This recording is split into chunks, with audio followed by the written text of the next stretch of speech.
राधा राधा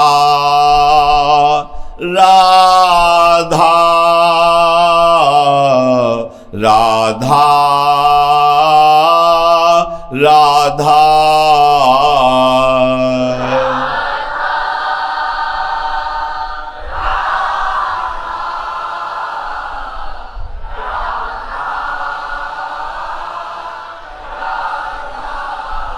श्री राधा वल्लभ लाल की जय।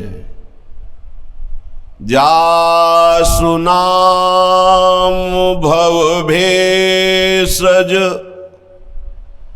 हरनि घोर त्रैशूल स्वीकृपालु मोहितो ही पर सदा रहो अनुकूल। स्वीकृपालु मोहितो ही पर सदा रहो अनुकूल। परम सच्चिदानंद घन, जिनका नाम मात्र स्मरण करने से त्रिशूल का नाश हो जाता है, दैहिक दैविक भौतिक तापों का नाश हो जाता है, वो परम कृपालु प्रभु सदैव हम पर और आप पर अनुकूल दृष्टि रखे। अनुकूल दृष्टि अर्थात हमारे मन, हमारी बुद्धि, हमारा चित्त, हमारा अहंकार सदैव उनके अनुकूल ही बर्ताव करे, ऐसी वो कृपा दृष्टि करे। प्रतिकूलस्य वर्जनम, कहीं भूल करके भी हमारे हृदय में हमारे आराध्य देव के विपरीत कोई कर्म न बन जाए, कोई ऐसा आचरण न बन जाए जिससे हम उनकी कृपा दृष्टि से वंचित रह जाए। परम कृपालु, परम उदार, करुणा समुद्र प्रभु श्री कृष्णचंद्र जो अर्जुन जी को निमित्त बनाकर ऐसी सच्चिदानंदमयी अमृत वाणी का उपदेश करते हैं कि यदि कोई श्रद्धा और विश्वास पूर्वक श्रवण करे और मनन करे और अपने आचरण में उतारे तो इसी जन्म में परमहंसों के प्राप्य उस महासुख को, जो हमारे स्वरूप है, हमारी आत्मा है, उसका अनुभव हो जाए। हमारे जीवन का एक एक क्षण नष्ट होता जा रहा है। ये कुछ दिनों का खेल है।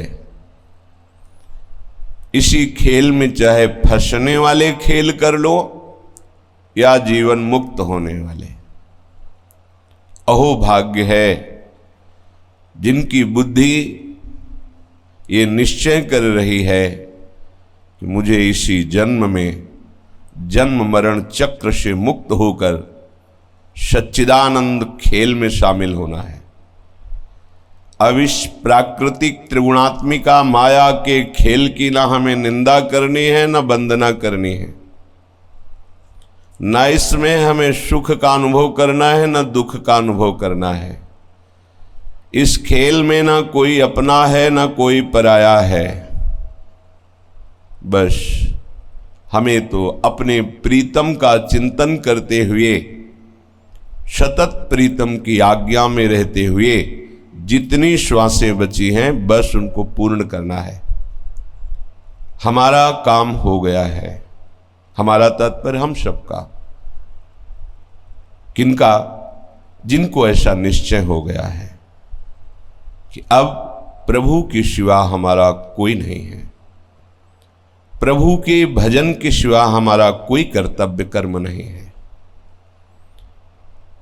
देह राग, देह के भोगों में सुख बुद्धि और देह के संबंधियों में राग, ये स्वाभाविक नष्ट हो जाएगा यदि आप ये निश्चय कर लिए प्रभु मेरे हैं, प्रत्येक श्वास में अब हम उनका ही चिंतन करेंगे। हमारे शरीर से जो भी अब कर्म बनेगा वो केवल प्रभु की आज्ञा पालन करने के लिए, प्रभु की प्रसन्नता के लिए। तो विश्वास कीजिए इस निश्चय का फल होगा देह राग रहित हो जाना। इस निश्चय का फल होगा कि जो भोगों में सुख बुद्धि है उससे वैराग्य हो जाना। जो शरीर संबंधियों में ममता है वो क्षमता में बदल जाना, ये इसका प्रभाव है। जो कर्म अपने लिए किया जाता है, जो सामग्री अपने भोग के लिए रखी जाती है, जो संबंध अपनी अनुकूलता की पूर्ति के लिए माने गए हैं, यही हमारा बंधन है।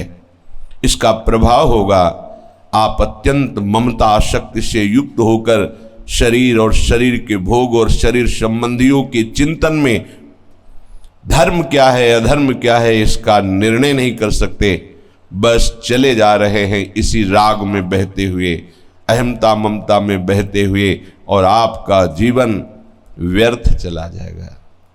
जैसे भगवद अर्पित कर्म का फल है ममता शक्ति का नाश हो जाना, ऐसे स्वसुख वांछा से जो कर्म किए जाते हैं वो हमारे बंधन का हेतु होते हैं, वही कर्म हमारी दुर्गति कर देते हैं।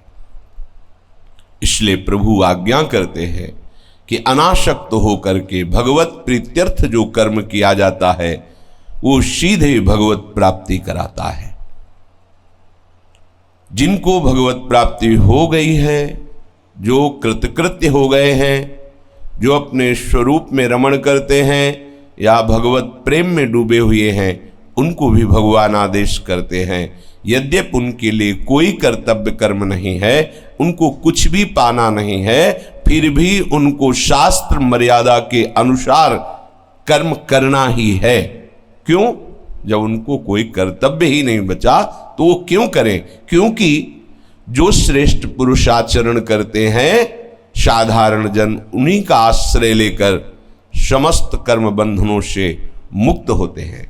यदि वो जो स्वरूप बोध या भगवत प्रेम को प्राप्त है सावधानी पूर्वक आचरण नहीं करेंगे, यद्यपि उनका कोई लाभ या हानि नहीं है, पर उनके द्वारा ऐसा आचरण बन जाए कि समाज भ्रष्ट हो जाए, सतमार्ग से पतित हो जाए, ऐसा असंभव। जैसे सूर्य के उदय होने पर अंधकार नहीं रहता, ऐसे एक महाभागवत के संग से जो अज्ञान जनित मोह जनित अविद्या जनित क्रियाएं हैं वो बांध सके, ऐसा संभव नहीं है। क्योंकि जहां महापुरुषों का संग मिला तो उस संग का प्रभाव है कि भगवत प्रेम रंग बढ़ेगा, माया रंग नहीं। इसलिए प्रभु बड़े बड़े महापुरुषों को भी आदेश करते हैं, क्योंकि वो जगत गुरु है, कि तुम्हारे द्वारा ऐसे ही आचरण होने चाहिए जिससे जगन मंगल हो, जगत का परम कल्याण हो। ना चाह होने पर भी, ना कर्मों में राग होने पर भी, ना कुछ प्राप्ति के लिए उपाय की चाह होने पर भी आपको ठीक वैसे ही कार्य करने जैसे एक साधक करता है, क्योंकि आपका आचरण उनके ऊपर प्रभाव डालेगा। अगर आपके आचरण में त्रुटि हो जाएगी तो उसी का लोग अनुकरण करेंगे। वो कर्म राग से युक्त हैं और आप कर्म बंधन से मुक्त हैं, आपको तो फर्क नहीं पड़ेगा, पर आपके द्वारा जो आचरण है वो लोगों को भ्रम में डाल देगा। इसलिए भगवान उनको आदेश करते हैं सावधानी पूर्वक। उपदेष्टा सदगुरु पद पर विराजमान जो महत जन हैं उनको ये सावधानी स्वयं भगवान अपनी वाणी से दे रहे हैं कि आप सावधान रहिए। आपके द्वारा कोई भी ऐसी क्रिया, कोई भी ऐसा उपदेश, कोई भी दिनचर्या में ऐसी त्रुटि नहीं होनी चाहिए जिसका अनुकरण लोग करके भ्रष्ट हो जाए या परमार्थ मार्ग में भ्रम पैदा हो जाए। उपदेश देने का अधिकार उसी को है जो स्वयं उस वस्तु को प्राप्त कर लिया है या उत्कृष्ट लालसा से युक्त है। केवल एक लालसा हृदय में है, कब प्रभु के दर्शन पाऊं, कब प्रभु की सेवा में पहुंचूं, कब प्रभु के साथ संभाषण करूं, उनकी आज्ञा में रहूं। ऐसा भी उपदेश कर सकता है, क्योंकि उसका लक्ष्य एकमात्र प्रभु हैं। स्वयं के आचरण में यदि क्रियान्वित भक्ति नहीं है, भक्ति का जो स्वरूप वर्णन किया गया है भक्तों के जीवन में वो दिखाई देता है। वो क्रियान्वित भक्ति, क्रिया भक्ति दिखाई देती है, एक एक चेष्टा भगवत स्वरूप। यदि हमारे जीवन में वो नहीं और हम उपदेश कर रहे हैं तो ऐसे ही है, बिना बारूद के बंदूक टांगे हुए हैं, बस किट टिकट हो रही, उससे सामने लक्ष्य भेद नहीं होगा। और जो अनुभव है उनके शब्द हैं बारूद भरी बंदूक, जे ही लक्ष्य में मारा तो भेद कर दिया लक्ष्य को, क्योंकि वो वचन अनुभूत से युक्त है। वो अनुभव युक्त वचन अज्ञान का नाश करके ज्ञान रूपी सूर्य का प्रकाश कर देते हैं। उसी ज्ञान में जीव देख पाता है कि स्थूल, सूक्ष्म और कारण, स्थूल की क्रियाएं, सूक्ष्म का चिंतन संकल्प और कारण की स्थिरता स्वभाव, ये सब मैं नहीं हूं, मेरा स्वरूप इनसे विलग है। ऐसा वह उसी गुरुदेव के, आचार्य के, शास्त्रों के वचनों के प्रकाश में देख पाता है। जहां स्वरूप का अनुभव हुआ, द्वंद्वातीत वो महापुरुष, यदि भक्ति हृदय है तो प्रेम मार्ग का पथिक बन जाता है, यदि ज्ञानी हृदय है तो अखंडानंद में डूब करके मोक्ष को प्राप्त होता है। श्री भगवान कह रहे हैं कि देखो, मैं आपके लिए ही आदेश नहीं कर रहा हूं, मैं स्वयं ऐसा आचरण करता हूं। प्रभु कह रहे, न मे पार्थास्ति कर्तव्यम त्रिषु लोकेषु किंचन नानवाप्तमवाप्तव्यम वर्त एव च कर्मणि। हे पार्थ, मुझे तीनों लोकों में ना तो कोई कर्तव्य कर्म है और ना कोई प्राप्त करने योग्य वस्तु है कि भाई अमुक वस्तु, अमुक पद अप्राप्त है तो उसे मैं प्राप्त करूं। मेरे लिए कोई प्राप्त करने योग्य वस्तु नहीं, कोई कर्तव्य कर्म नहीं, फिर भी बड़ी सावधानी से मैं कर्तव्य कर्म का पालन करता हूं। प्रभु कह रहे, प्रभु किसी लोक में सीमित नहीं है, इसीलिए कहा त्रिषु लोकेषु, तीनों लोकों में मेरे लिए कोई कर्तव्य नहीं है। प्रभु को त्रिलोकों में कुछ भी प्राप्त करना नहीं, क्योंकि उनके सिवा कोई है ही नहीं। और वही संविधान बनाने वाले, बताने वाले हैं। वेद भगवान की श्वासों से प्रकट हुआ है। समस्त पुराणों के रचयिता के रूप में प्रभु ही श्री कृष्ण द्वैपायन भगवान व्यासदेव जी के रूप में अवतरित हुए हैं। प्रभु को कोई कर्तव्य कर्म नहीं है। प्रभु कह रहे हैं कि देखो, मेरे लिए कोई कर्तव्य ना होने पर भी मैं अपने कर्तव्य का पालन करता हूं। जब भूतल पर अवतरित होता हूं, साधु पुरुषों की रक्षा, पापी पुरुषों का विनाश, धर्म की संस्थापना बड़ी सावधानी से करता हूं। मेरी सारी चेष्टा केवल जीव के मंगल के लिए होती है। चाहे वो प्यार करना हो या मारना हो, दोनों में परिणाम बराबर ही निकलेगा। जो माता यशोदा के दुग्ध का पान करके उनको गति प्राप्त होती है, वही प्रभु के अमंगल की भावना लिए हुए पूतना अपने स्तनों में जहर ला करके प्रभु को पिलाती तो प्रभु वही गति उसको देते हैं। हाँ, एक को दुलार से देते हैं क्योंकि वो भक्ति के द्वारा आराधना करता है, और एक द्वेष से प्रभु का चिंतन करता है तो प्रभु उसे मार करके तार देते हैं। प्रभु का मारना भी प्यार है और प्रभु का तारना भी प्यार है, चाहे वो प्यार से चाहे वो वार से, दोनों में उनका प्यार ही होता है। प्रभु के लिए कोई कर्तव्य कर्म नहीं, पर प्रभु सांगोपांग, जैसे एक महापुरुष को एक गुरु को आचरण करना चाहिए वैसे ही करते हैं प्रभु। इस पर कोई जैसे प्रश्न करे कि आप प्रभु श्री कृष्ण के लिए कह रहे हैं जगत गुरु हैं और वो वही आचरण करते हैं जिससे सबका मंगल हो। हाँ, ऐसा ही है। तो फिर माखन चोरी लीला क्यों की?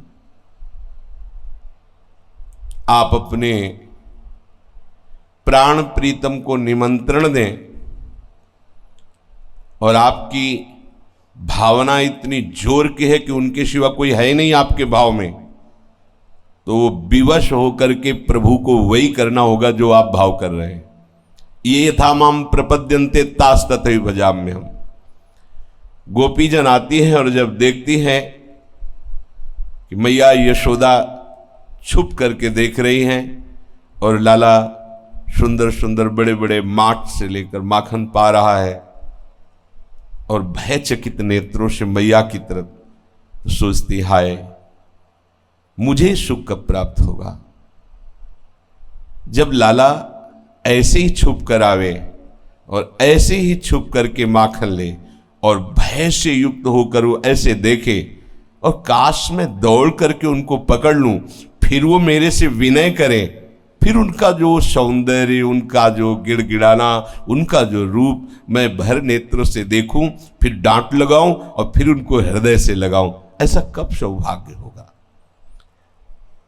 गाय दूह रही है तो भावना में मगन है। आज ऐसा दही जमे कि लाला को बहुत प्रिय लगे, मेरे ही घर का दही प्रिय लगे। जब दही मथ रही, आज ऐसा मक्खन निकले कि मेरे प्राण प्यारे लालजू इसको पा करके बार बार मेरे ही घर में आवे। एक एक चेष्टा श्री कृष्ण के लिए। जब साधारण भक्त प्रभु को पत्रम पुष्पम फलम तोयम, तो जैसी भावना करता है वैसा ही प्रभु ग्रहण करते हैं।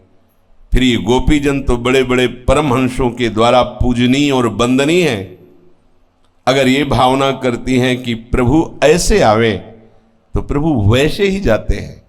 कोई भावना करती समस्त सखाओं के साथ आवे और खूब हमारे घर में दही मक्खन की कीच करे, उनमें खेले और मैं छुप करके देखूं, फिर मैं पकड़ने के लिए दौड़ूं और वो भागे और भागते हुए मेरी तरफ वो भय नेत्रों से देखे। ये जैसी भावना वैसा ही। अगर कहा जाए कि श्री कृष्ण माखन चोर है, तो बाबा के यहां पात्रों में माखन दूध दही नहीं रखा जाता था, कुंडों में।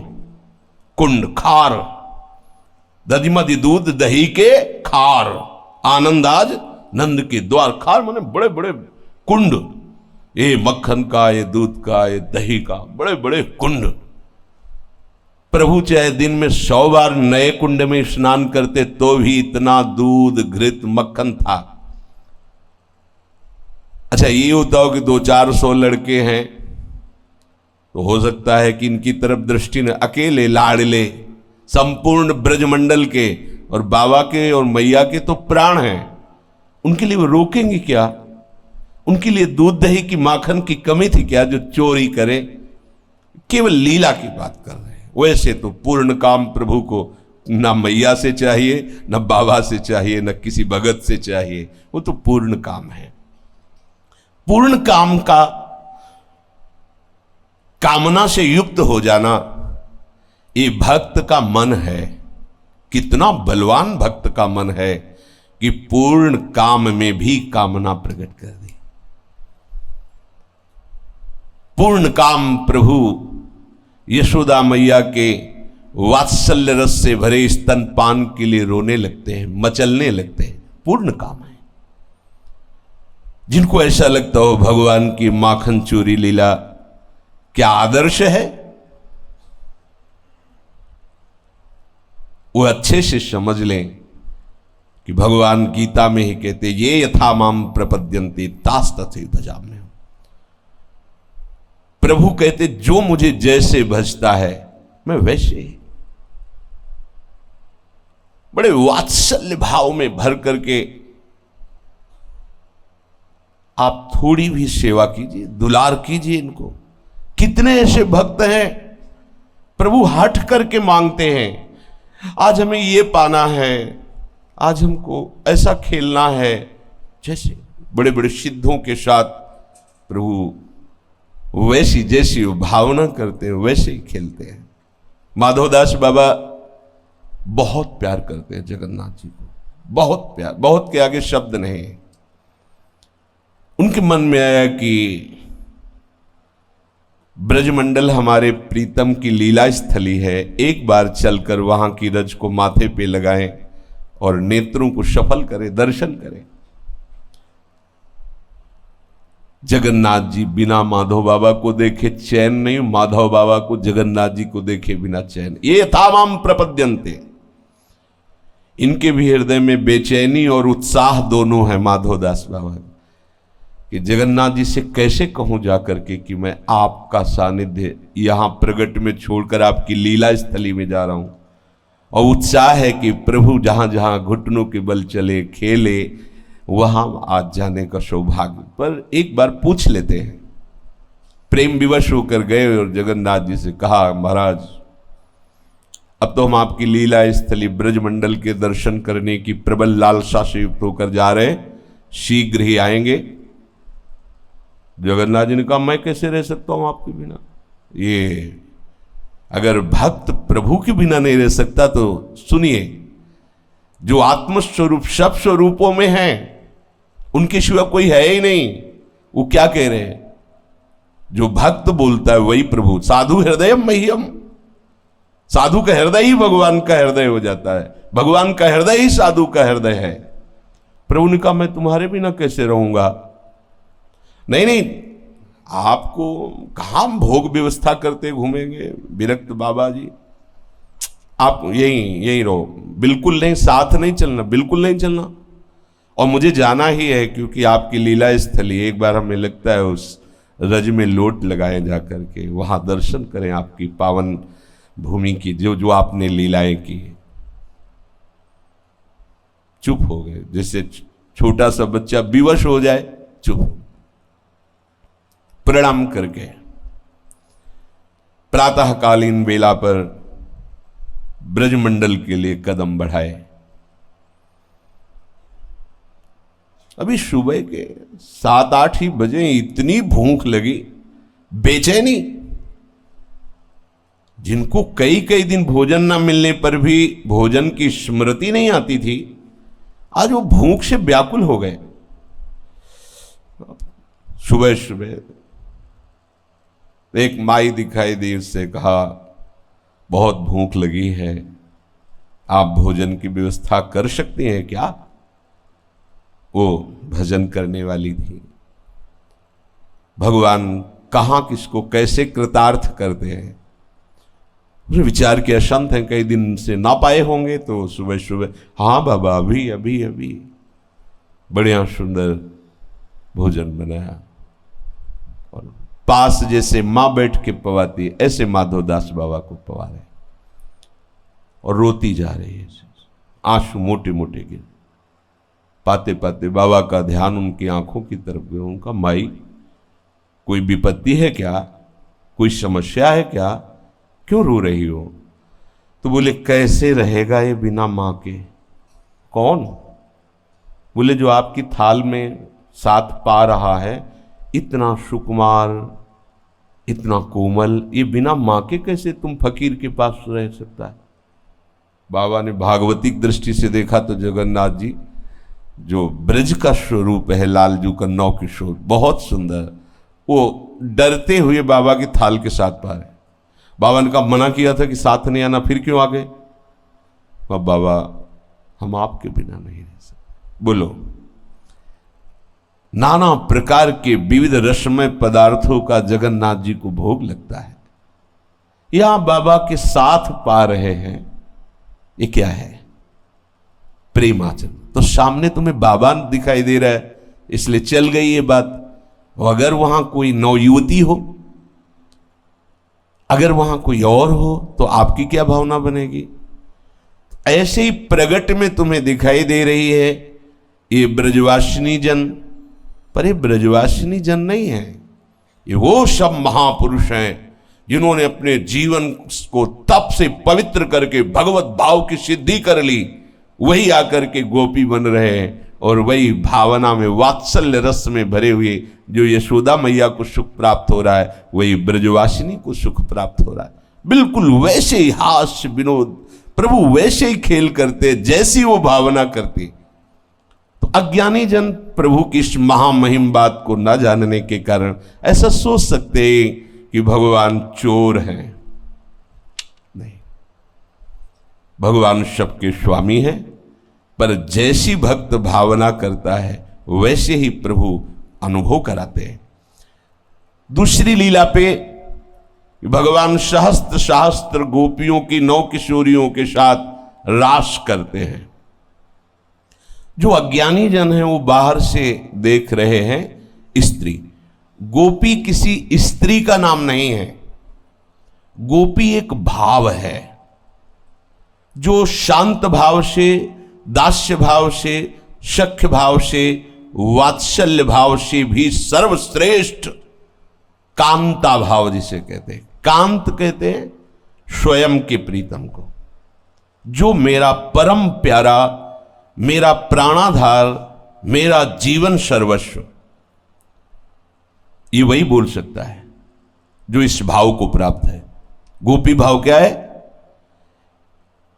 प्राण भय कान में, कान भय प्राण में, ही में न जानी परे, कान है कि प्राण है।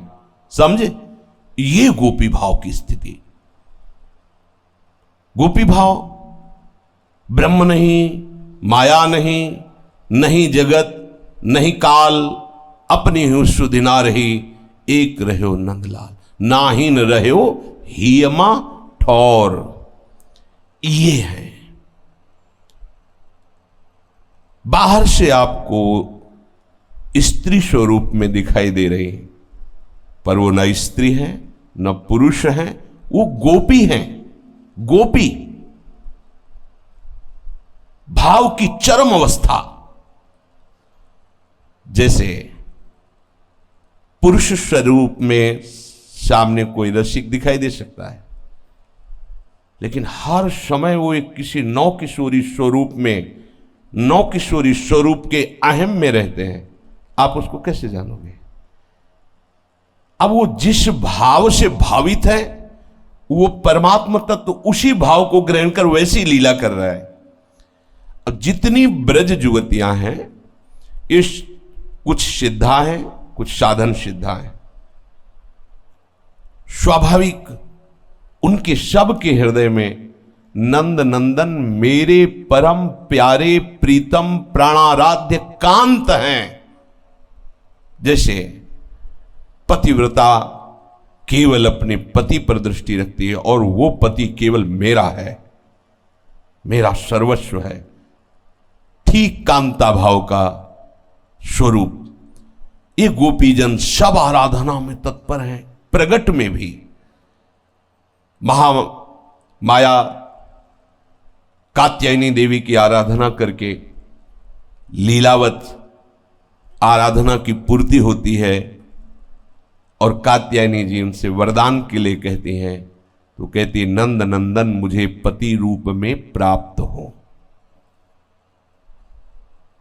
जैसे जानकी जी आराधना करती हैं भगवती उमा की, तो आशीर्वाद खसी माल मूरति मुस्कानी। तुमने जो मन में वर चयन किया है वो तुम्हें प्राप्त हो। मनुजाहिरा चिव मिले सोबर सहज सुंदर सावरो। जाओ तुम्हें प्राप्त हो। तो राम जी मिले। तो यहां श्याम जी के लिए गोपीजन आराधना कर रहे हैं और प्रभु का भाव है कि जो जैसे मुझे बजता मैं वैसे मिलता हूं। बंशी बजती है, उन्हीं गोपियों को सुनाई देती है रास की बंशी।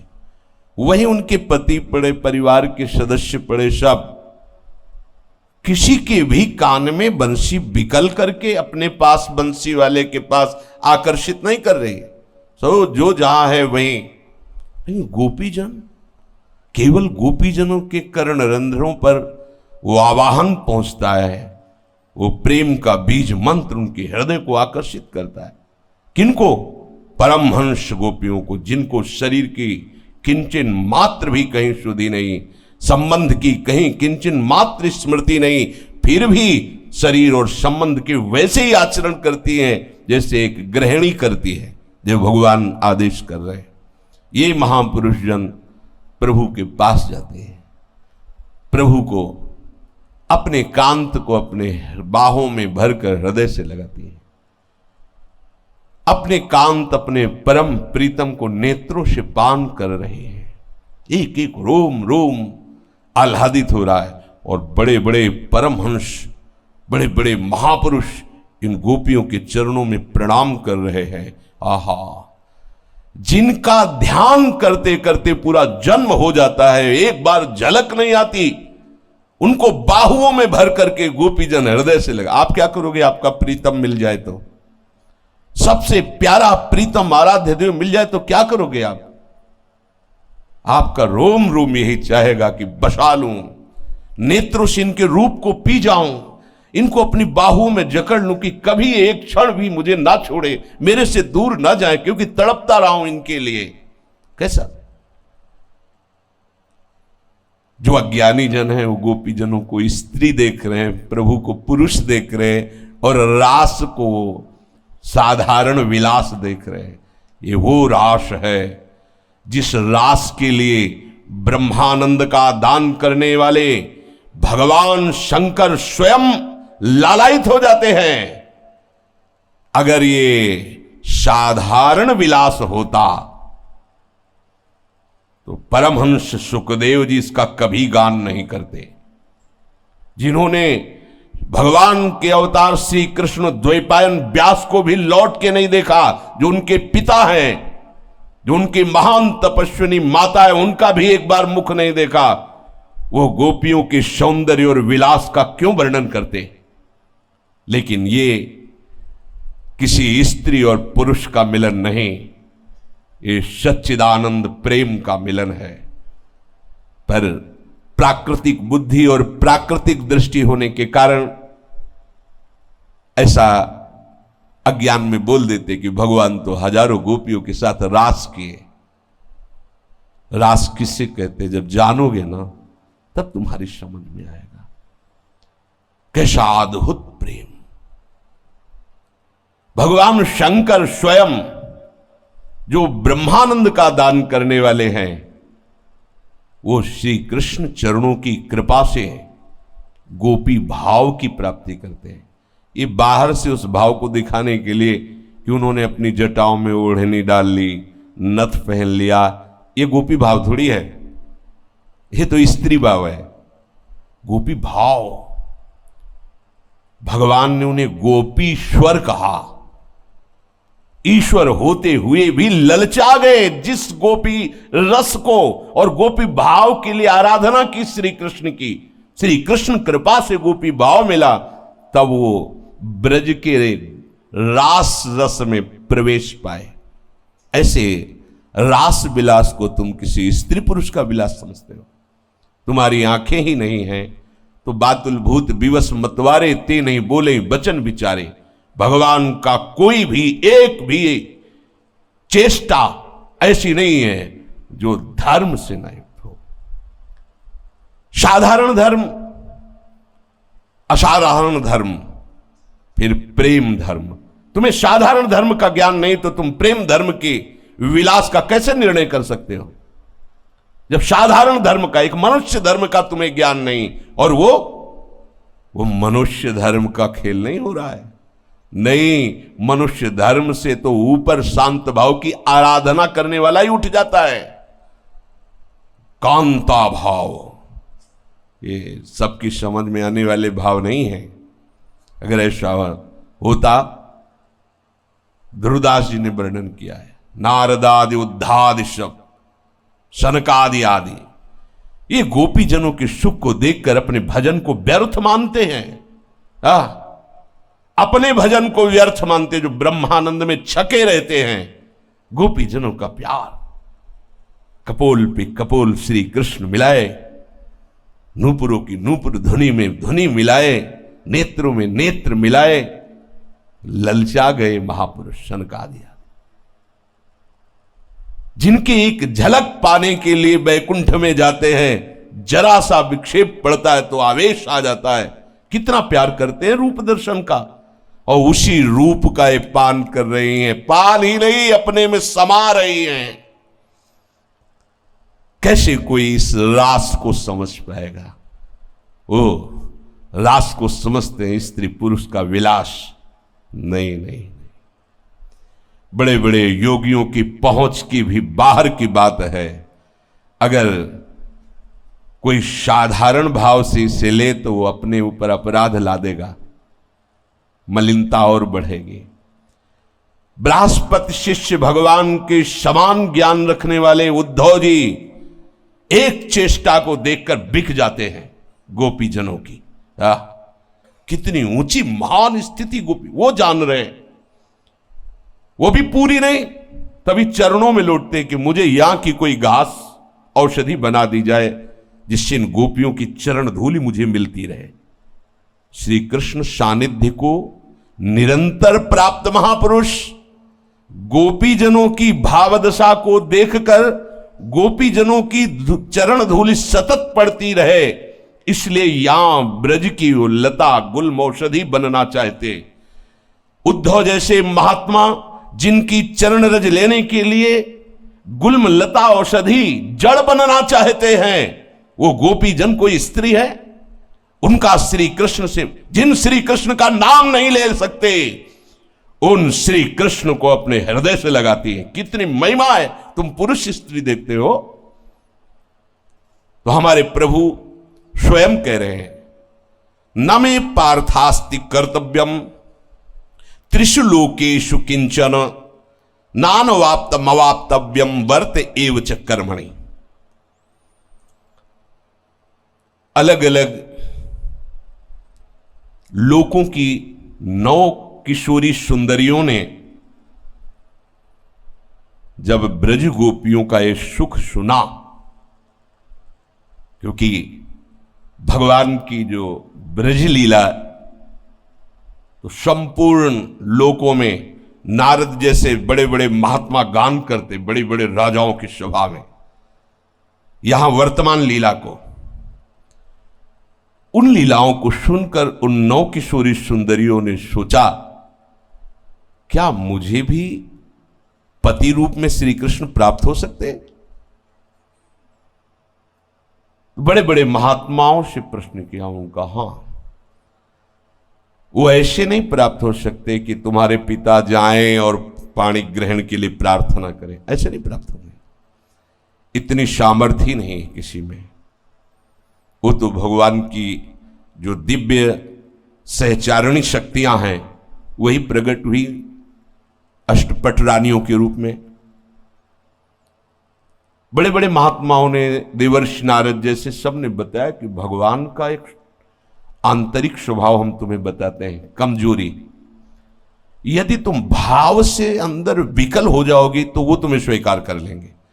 तुम्हारी सामर्थ्य नहीं कि वहां पहुंच करके तुम ऐसा कहो, वो विधान बना देंगे। तो नागलोक की, देवलोक की, गंधर्व लोक की, रसातल, पाताल, तलातल, बड़े बड़े इन लोकांतरों की जो सुंदर सुंदर कन्याएं थी। सबने मन में भावना की कि श्री कृष्ण हमें पति रूप में प्राप्त हों। प्रभु ने उस संकल्प को सिद्ध करने के लिए भौमासुर को प्रेरित किया। उसने उन्हीं सुंदरियों का अपहरण किया। ये श्री कृष्ण के लिए नहीं, पर ये लीला बिहारी हैं, बड़े कौतुकी हैं। 16,100 सब लोक बड़ा बलवान, उन्हीं सुंदरियों का अपहरण करके अपनी जेल में डाला लाके। अब वो तो और विकल हो गई कि हमने तो देवर्षि नारद जी से सुना था कि भगवान को प्रीतम रूप से आराधना करने वाले को भगवान निश्चित प्राप्त होते। ये तो महाबली असुर प्रवृत्ति वाला अपहरण करके अपने महल में कैद कर लिया, अब कुछ भी कर सकता है। क्या मेरा व्रत, मेरा नियम, मेरा तप, मेरा भजन, मेरा चिंतन मेरे प्रभु तक नहीं पहुंचा क्या? पर हम इसे स्पर्श भी नहीं करने देंगे, अपने प्राण त्याग देंगे, पर श्री कृष्ण के सिवा मेरा कोई नहीं। ये आखिरी व्रत की पूर्णता है। प्रभु पधारते हैं, उसका उद्धार करते हैं। जब महल में प्रवेश करते हैं तो जिसका बचपन से चिंतन कर रही थी उस प्रीतम को देखते ही लुट गई। कैसा विधान बनाया, अलग अलग जाके प्रभु को वर्ण नहीं करना पड़ा, उसी से सबको एकत्रित करवा दिया। और अभी तक उसने किसी से संभाषण भी नहीं किया था। प्रभु का संकल्प कौन तोड़ सकता है? सब ने अपनी भाव भरी दृष्टि से, ओ इन्हीं को तो चाहती थी, यही आ गए। सब 16,100 मेरे प्रीतम, मेरे प्राणाधार श्री कृष्ण। प्रभु ने सब की तरफ देखा तो सब प्रभु को कांत भाव से देख रही थी, अपने पति की तरह, अपने परम प्रीतम की तरह। भगवान ने सब की तरफ तुरंत पालकियां मंगाई, सबको द्वारिका। कहां से? उनकी आराधना कहां थी? अलग अलग प्रांतों में, अलग अलग लोकों में। कैसे एकत्रित किया? सबको द्वारिका पहुंच, एक ही घड़ी में, एक ही नक्षत्र मुहूर्त में सबका पाणी ग्रहण किया। सबका पाणी 16,100, वो 8 अष्टपट रानियां थी। नारद जी को बड़ा आश्चर्य हुआ। 2-4 अगर पत्नियां हो तो कैसी दिनचर्या होगी उसकी, और जिसके 16,108 उनकी दिनचर्या कैसी होगी? मतलब कौन से मिनट में किससे मिलते होंगे भगवान? भगवान कहते मेरे लिए कोई कर्तव्य कर, फिर भी मैं सावधानी से जैसा रूप धारण करता हूं वैसे ही कर्तव्य कर्म का पालन करता हूं। देवर्षि नारद जी के मन में बात आई कि 16,108 रानियों के 16,108 महल हैं। अब एक लाइन में 16,108 महल, महल कोई झोपड़ी थोड़ी है, द्वारिकाधीश की महारानियों के महल है। मतलब अगर दिन भर घूमा जाए तो 16,108 के दर्शन करना मुश्किल हो जाएगा पूरे महलों के। सबके लिए अलग अलग महल। कौन सी दिनचर्या भगवान की होगी? क्या करते होंगे भगवान? कैसे मिलते होंगे सबसे? फोन तो था नहीं उस समय कि फोन से बात कर लेते कि भाई देखो ज्यादा विकल मत होना, रविवार के दिन तुम्हारा साल में कितने दिन होते हैं? 300, और ये कितने? 16,108। तब कई वर्ष बाद नंबर आएगा मिलने का।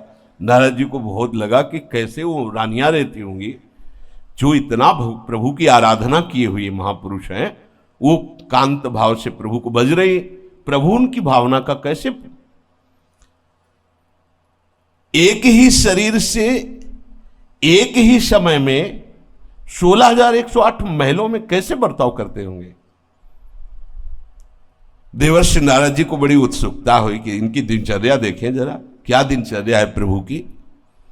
द्वारिका पहुंचे। द्वारिका तो भगवान की ऐश्वर्य भरी दिव्यपुरी है। वैकुंठ से भी द्वारिका की महिमा श्रेष्ठ है। स्थूल से सूक्ष्म, सूक्ष्म से कारण, कारण से ब्रह्म, और फिर ब्रह्म से भी श्रेष्ठ वैकुंठपुरी का, वैकुंठ से भी श्रेष्ठ द्वारिकापुरी, द्वारिकापुरी से भी श्रेष्ठ मथुरापुरी, मथुरापुरी से भी श्रेष्ठ ब्रजमंडल, और ब्रजमंडल से भी श्रेष्ठ गोष्ठ वृंदावन, गोष्ठ वृंदावन से भी श्रेष्ठ गोपी वृंदावन, और गोपी वृंदावन से भी श्रेष्ठ नवनिभृत निकुंज वृंदावन, जिसे किशोरी जी का महल कहा जाता है।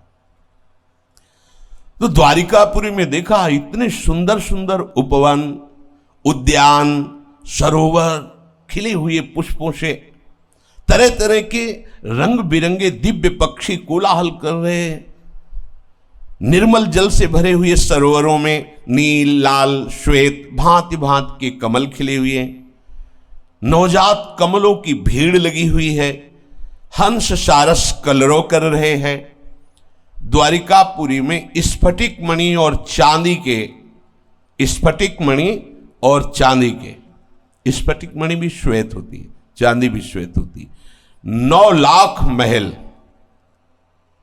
पंक्तिबद्ध बनाए गए थे, बड़े बड़े। उनकी फर्शें महामरकत मणि की, पन्ने की, जगमग जगमग कांति महल की फर्श की। हीरों की बहुत सी स्वर्ण से ऐसी पच्चीकारी की गई थी, देखते बनते थे महल द्वारिकाधीश के। और जो राजपथ था बहुत ही सुंदर, स्वच्छ, और आसपास की नारी रत्नों से जटी हुई, बीच में राजपथ, फिर छोटी छोटी गलियां, चौराहे, बाजार, ऐसे सुंदर सुंदर पशु पक्षी। नारद जी देखते ही आनंद मगन हो गए। द्वारिकापुरी में प्रभु श्री कृष्णचंद्र जी का अंतःपुर, अंतःपुर कहते हैं जहां प्रभु की शक्तियां विराजमान, रानियां विराजमान है। बड़े बड़े लोकपालों का जहां प्रवेश नहीं, केवल डेहरी को प्रणाम करते हैं, वो अंतःपुर। लोकपालों का भी प्रवेश नहीं प्रभु के महलों में।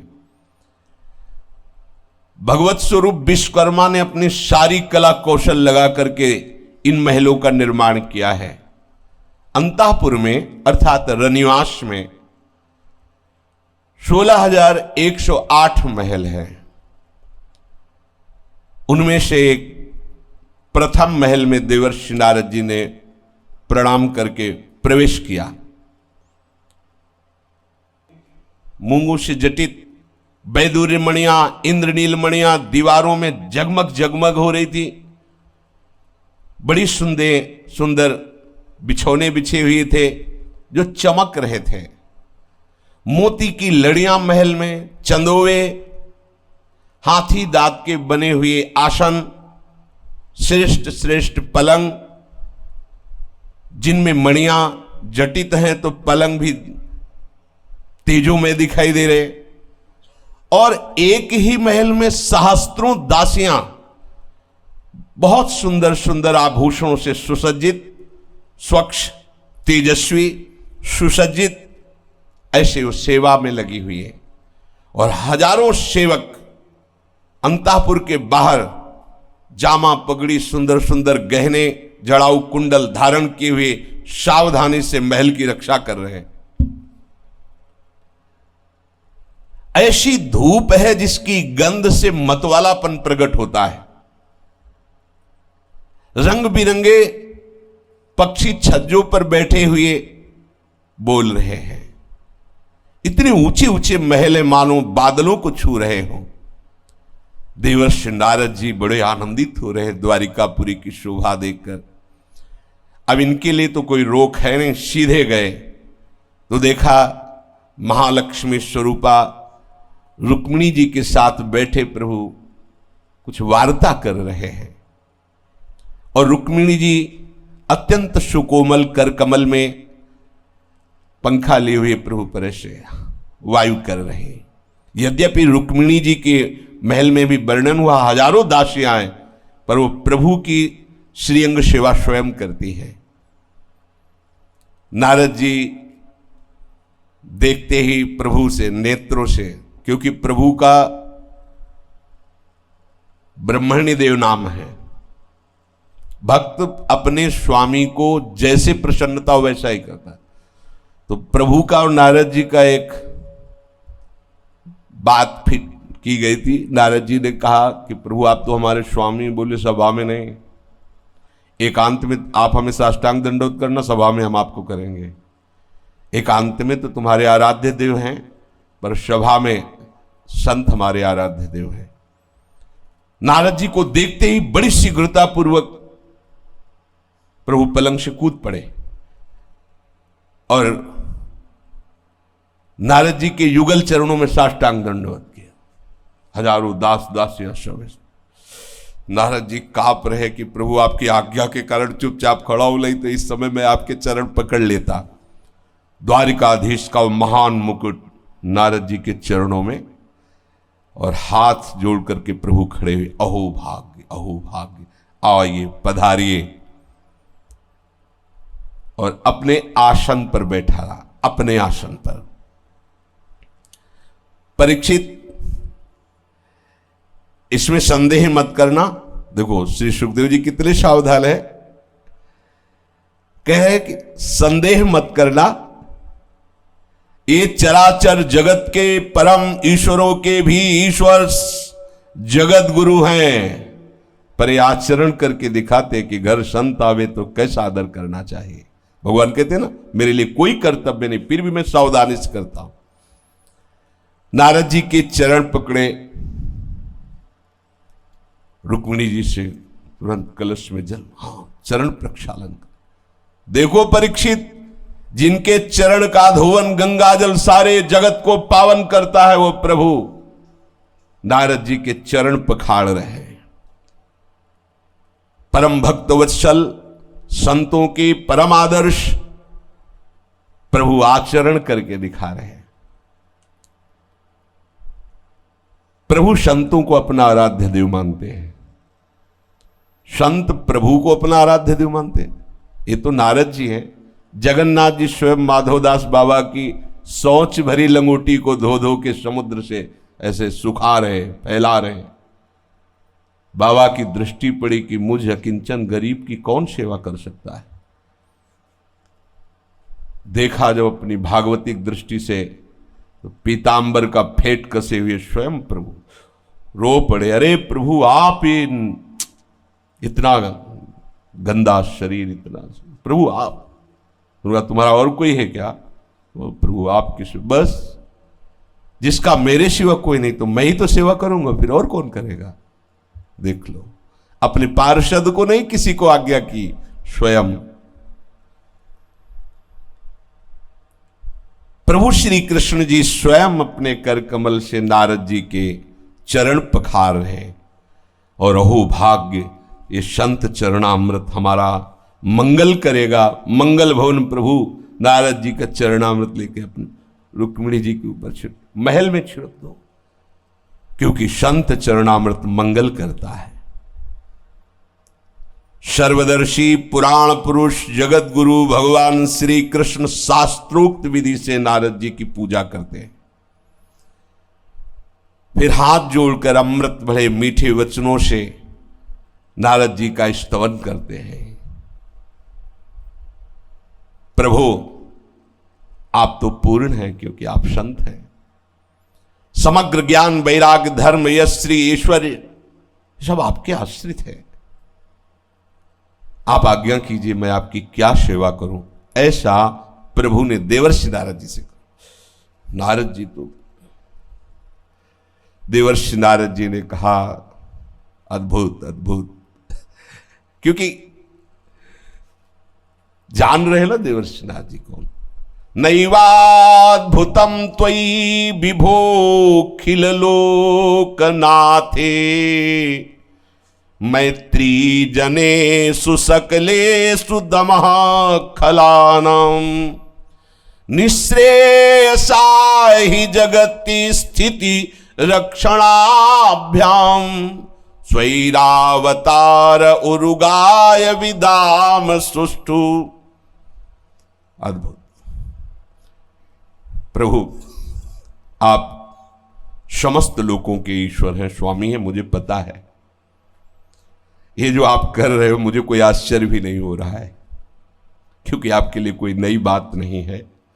आप अपने प्रेमी भक्तों से कितना प्यार करते हैं ये भक्तजन ही जानते हैं। प्रभु आप दुष्टों के लिए भयानक काल रूप हैं, तिनका काल रूप में भ्राता, लेकिन भक्तों के लिए आप उनके लाडले हैं। परम यशस्वी, जगत की स्थिति और पालन और लय ये आपकी स्वेच्छा से होता मैं जानता हूं, भली भांति जानता हूं कि आप कौन हैं। प्रभु ये तो मेरे बड़े सौभाग्य की बात है कि मैं आपके श्री चरणों के दर्शन पा रहा हूं। आपके श्री चरण कमल संपूर्ण जगत का परम कल्याण करने में समर्थ है, मोक्ष प्रदान करने में समर्थ है। ओहो, आपके ज्ञान की कोई सीमा नहीं है। भगवान ब्रह्मा शंकर आदि बड़े बड़े आपका केवल चिंतन करते रहते हैं, वो आपका आश्रय लिए हुए हैं। तभी ब्रह्मा जी सृष्टि का सृजन करते, महादेव जी लय करते हैं, और भगवान नारायण पालन करते हैं। प्रभु आप कोई भी लीला करें, पर हम पर तो बस इतनी कृपा करें कि मेरे में सदैव आपकी स्मृति बनी रहे।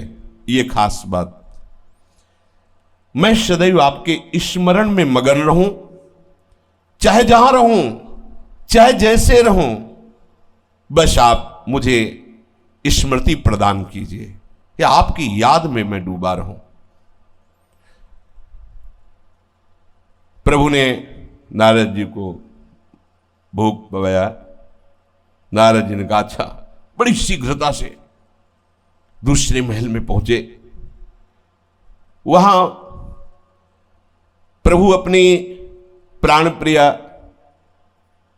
और उद्धव जी के साथ बैठे हुए चौसर खेल रहे थे।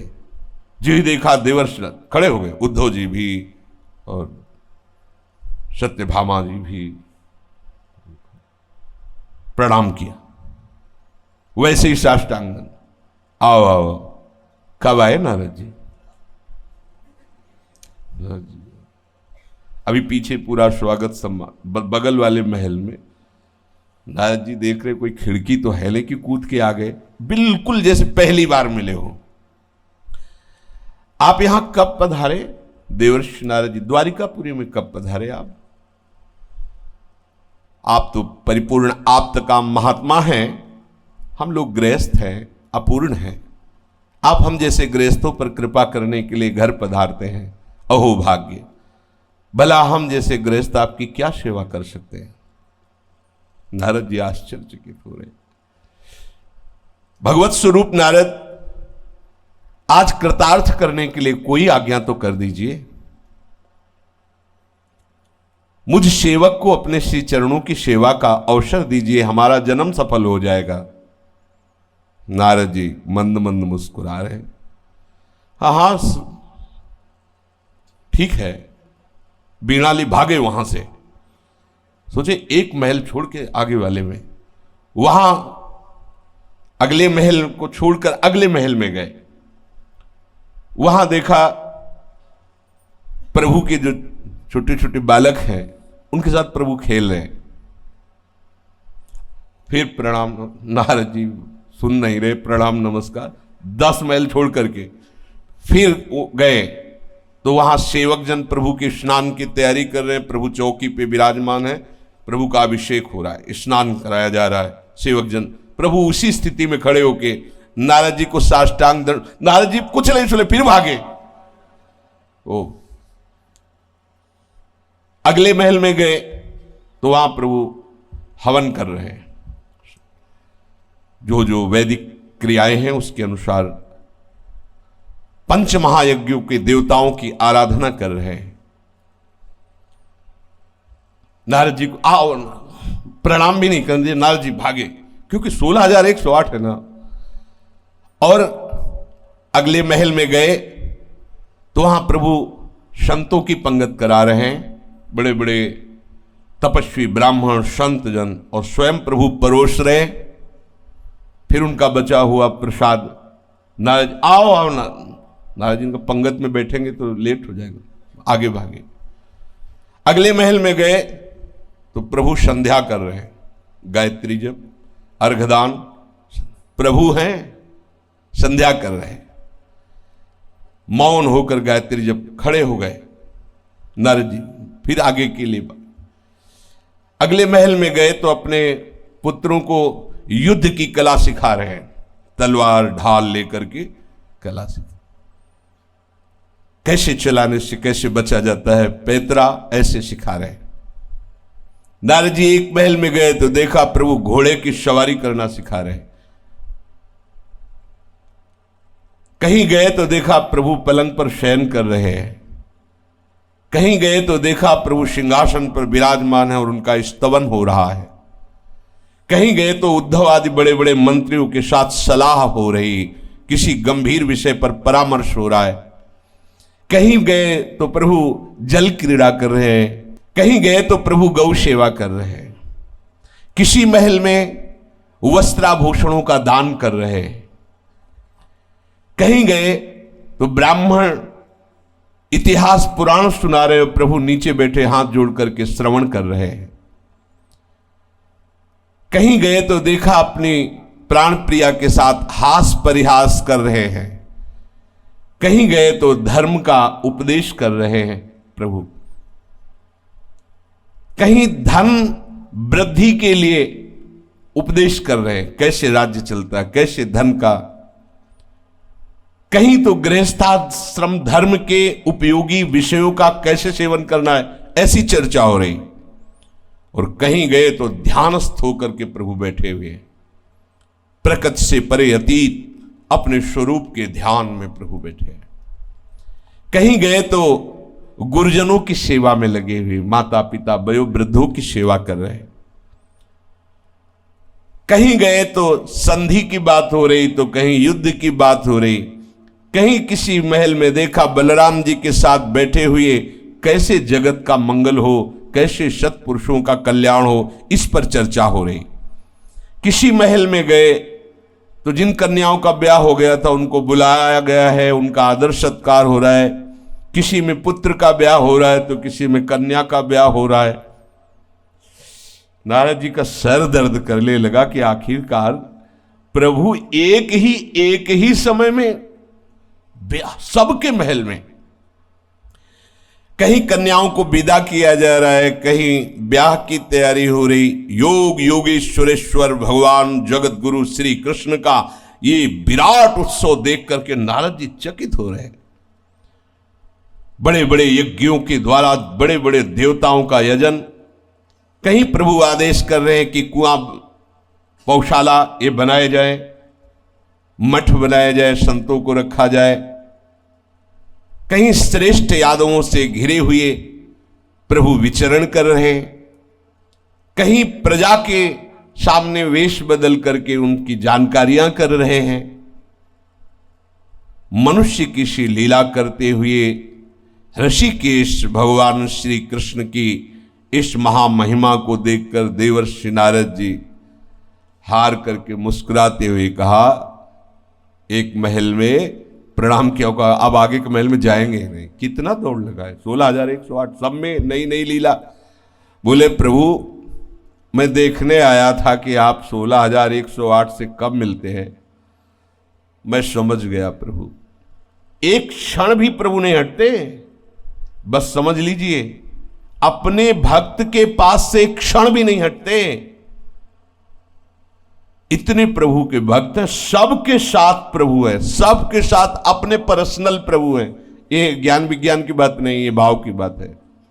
सबके साथ प्रभु, वही प्रभु एक जो परम तत्व है, जैसे आप भाव करोगे वैसे ही आपके साथ प्रभु वैसे ही है।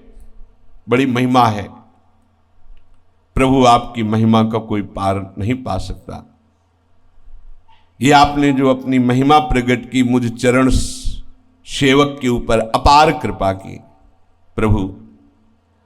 हे मेरे आराध्य देव, मैं समझ गया कि आपके लिए कोई कर्तव्य कर्म नहीं, फिर भी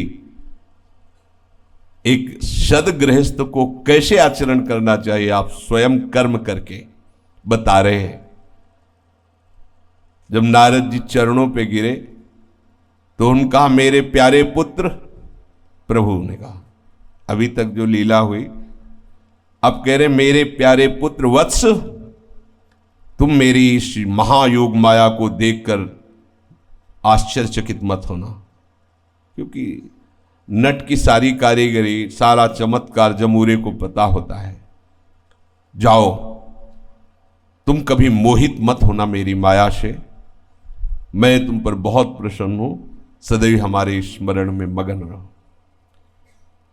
तो प्रभु कह रहे कि देखो मेरे लिए कोई कर्म नहीं है, न मे पार्थास्ति कर्तव्यम त्रिषु लोकेषु किंचन नानुवाप्तम अवाप्तव्यम वर्तेव च कर्मणि। हे पार्थ, मुझे तीनों लोकों में ना तो कुछ कर्तव्य है और ना कोई प्राप्त करने योग्य है कि भाई मुझे ये प्राप्त करना है, फिर भी मैं बड़ी सावधानी से कर्तव्य कर्म को करता हूं। क्यों? क्योंकि यदि ह्रहम न वर्तेयम जातु कर्मण्य तंद्रितः मम वर्तमानुवर्तन्ते मनुष्याः पार्थ सर्वशः उत्सीदेयुरिमे लोका न कुर्यां कर्म चेदहम शंकरस्य च कर्तास्या मुपहन्यामिमाः प्रजाः। हे पार्थ, यदि मैं सावधानी पूर्वक कर्म ना करूं, अपने कर्तव्य कर्म को ना करूं, तो बहुत बड़ी हानि हो जाएगी, क्योंकि ये जगत मेरे ही आचरण का प्रमाण मान करके अनुकरण करेगा। और यदि मैं ठीक से कार्य ना करूं तो ये सब भ्रष्ट हो जाएंगे, नष्ट हो जाएंगे, और मैं वर्ण संकरता करने वाला बनूं। वर्ण संकरता, जहां विपरीत कर्म, उसे वर्ण संकर कहते हैं। समस्त प्रजा का मैं नष्ट करने वाला बन जाऊंगा। एक संत भगवान कह रहे थे कि जब तक कोई मर्यादा पुरुषोत्तम भगवान की, राम जी की लीला को नहीं समझ सकता, तो लीला पुरुषोत्तम श्री कृष्ण की लीला का समझने का अधिकार ही नहीं उसको। जब तक वो वैदिक और धार्मिक मर्यादाओं में नहीं बंधा है और भजन से प्रेम का अंकुरण स्फुरण नहीं हुआ है, तब तक ये महाप्रेम समुद्र ब्रज लीला में सबका अधिकार नहीं है। ये बड़ा एकांतिक रहस्य है। देखो, एक प्रसंग में जब बाल कृष्ण जी का चरित्र चल रहा था, पूज्य वेणु विनोद के महाराज जी का, तो एक बार ये कुछ संतों के समीप गए जो इष्ट गोष्ठी कर रहे थे। इनको देखते ही तुरंत बंद कर दिया। इनको अंदर से बड़ा दुख हुआ, क्या मैं अभी श्री कृष्ण की इन लीलाओं का श्रवण करने का भी अधिकारी नहीं हूं? सब मौन हो गए, चुप हो गए। ये आदेश है, क्योंकि ये प्रेम लीला है, ब्रज लीला। और ब्रज लीला का भी अत्यंत रहस्य सार निकुंज लीला है। इसीलिए सब कोई निकुंज लीला का तो नाम भी नहीं जानता है। अच्छा, ब्रज लीला ऐसी है कि जब तक पहुंचे हुए महापुरुषों के चरण की आराधना नहीं होगी, तब तक आप ब्रज लीला भी नहीं समझ सकते। हाँ, द्वारिका लीला और कुछ मथुरा लीला, ये तो राज दरबार की लीला है।